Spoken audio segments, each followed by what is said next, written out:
Buongiorno a tutti, sono il dottor Tosini, responsabile del Centro Sperimentale Ortofloricolo Po di Tramontana di Veneto Agricoltura.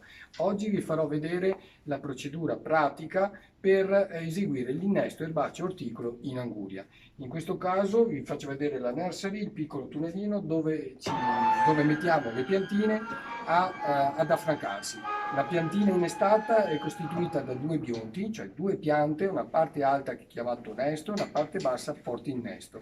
Il portinnesto è un macis, in questo caso è una zucca, una lagenaria, appartenente al gruppo delle lagenarie, che dà una resistenza, dà una vigoria e una resistenza a due tracomicosi, Fusarium e Verticillium. Sono funghi che vanno a ostacolare i vasi floematici della pianta. Mettiamo questo portinesto per evitare queste problematiche.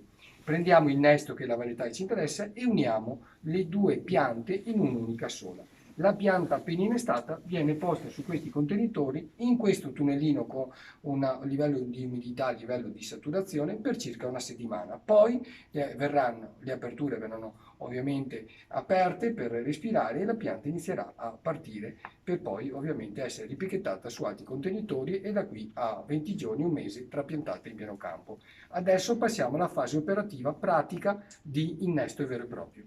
Eccoci qua, vediamo la fase pratica di innesto. L'operatrice Stefania sta tagliando il portainnesto, quindi va a togliere il germoglio apicale che non ci interessa, lasciando solo un cotiledone ed è un taglio a circa 45 gradi, come si può vedere. Passa nel nesto, quindi la varietà che ci interessa, che è una Crimson Sweet, fa un taglio complementare, speculare, sempre a 45 gradi, ma sotto i cotiledoni.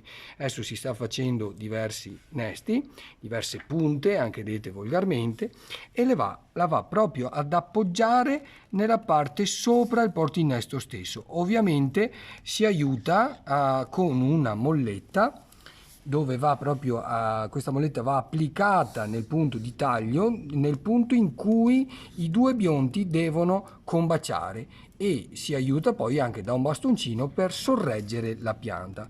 Vediamo la seconda pianta che ha già eseguito, mette il bastoncino e il gioco è fatto. La cosa fondamentale però poi è l'ambientamento, l'acclimatazione, cioè la fase in cui i due punti di taglio devono combaciare, devono saldarsi e creare quindi un'unica piantina. Ok?